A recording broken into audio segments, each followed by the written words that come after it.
Praise the lord. પ્રભુ ઈસુના નામમાં આપ સર્વને પ્રેમી સલામ. પ્રભુના વચનોમાંથી શીખવા માગીએ છીએ.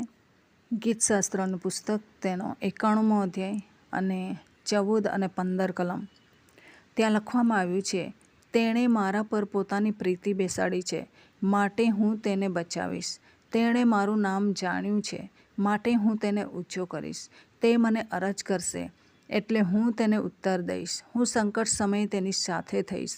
હું તેને છોડાવીને માન આપીશ. જ્યારે આપણે પ્રભુને પ્રેમ કરીએ છીએ ત્યારે કેટલા બધા આશીર્વાદો પ્રભુ આપણને આપવા માગે છે. પ્રથમ વાક્યમાં લખવામાં આવ્યું છે કે તેણે મારા પર પોતાની પ્રીતિ બેસાડી છે. પ્રેમ કરવો અને પ્રીતિ બેસાડવી અલગ બાબત છે. કોઈ બી સંજોગોમાં ફરી ન જાય એ રીતના પ્રભુને પ્રેમ કરવો, એનો મતલબ છે પ્રીતિ બેસાડી છે. પ્રીતિ બેસાડવી, પ્રેમ કરવો અલગ છે, પ્રીતિ બેસાડવી અલગ છે. શદ્રાક, મેશક, અબેદનગો એવું કહેવા માગતા હતા કે તમે અમને બચાવો કે નહીં બચાવો, પરંતુ અમારા દેવ પર અમે એટલો પ્રેમ કરીએ છીએ, અમારો દેવ અમને બચાવે કે નહીં બચાવે, પરંતુ અમે દેવ પર એટલો પ્રેમ કરીએ છીએ કે અમે પ્રભુએ આજ્ઞા આપી છે તે પ્રમાણે મૂર્તિને પૂજીશું નહીં. એ એમનો પ્રેમ હતો, પ્રભુ પ્રત્યે પ્રેમ હતો. આજની દુનિયા, ખ્રિસ્તી દુનિયા પ્રભુને કેવો પ્રેમ કરે છે? ફલાણું આપી દે, ઢીકણું આપી દે, પછી હું તમારા માર્ગમાં ચાલીશ, અને એ બધું હાસિલ કરીને પછી ટાટા બાય બાય કહીને જતા રહે છે.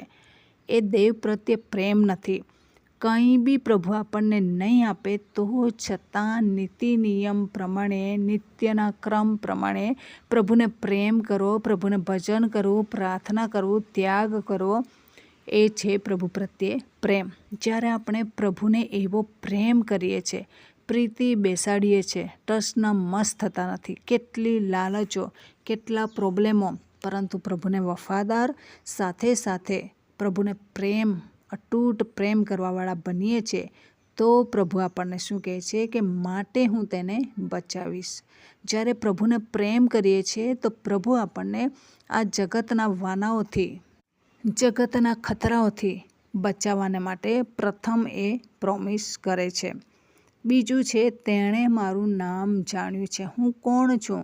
યહોવા કોણ છે? યહોવા કેવી રીતના મદદ કરે છે? યહોવા પર ભરોસો રાખવો કેટલો સારો છે. તે બધું જ્યારે જે વ્યક્તિ પ્રભુને પ્રેમ કરે છે, બરાબર પ્રભુને ઓળખી લે છે, ત્યારે પ્રભુ એના માટે શું કરે છે?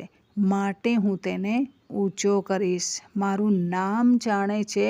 મારા નામને જાણ્યા પછી મારા નામના સ્તવનમાં આગળ વધે છે, એ વ્યક્તિને હું ઊંચો કરીશ. દાઉદ ભક્તને જોઈએ છે, કોઈ પણ જાતની પ્રશંસા વગર, લોકોને બતાવવાની ભાવના પણ નથી, પરંતુ આ જ ગીતશાસ્ત્રમાં લગભગ 32મા અધ્યાયમાં એવું કહે છે કે એવું એ કહેવા માગે છે કે હું પરોઢિયાને પંડે જગાડીશ. કયા અધ્યાયમાં લખવામાં આવ્યું છે કે હું પરોઢિયાને પંડે જગાડીશ? રાત્રે થાક ખાધા વિના મારા હાથ ઊંચા કરેલા હતા. જ્યાં સુધી પ્રભુ તરફથી એવો કોઈ રિસ્પોન્સ ન મળે ત્યાં સુધી પ્રભુને વળગી રહેવું, ત્યાં સુધી પ્રભુના ચરણોમાં બેસી રહેવું, એ છે પ્રેમ, એ છે પ્રભુના નામને જાણવું. અને પછી એટલું આપણે કરીએ છીએ તો ઓટોમેટિક પ્રભુ પણ આપણા પર ભરોસો રાખતા થાય છે અને આપણને ઊંચા કરે છે. 15મી કલમમાં જણાવે છે, તે મને અરજ કરશે, એટલે હું તેને ઉત્તર દઈશ. ઘણા બધા લોકો એમ કહે છે કે અમારી પ્રાર્થના બી પ્રભુ સાંભળે છે. પ્રભુએ એવું નથી કીધું કે બીજાઓને માટે પ્રાર્થના, બીમારોને માટે પ્રાર્થના કરો, તેલ ચોળીને પ્રાર્થના કરો, એમ પ્રભુએ કીધેલું છે. એકબીજા માટે પણ પ્રાર્થના કરો.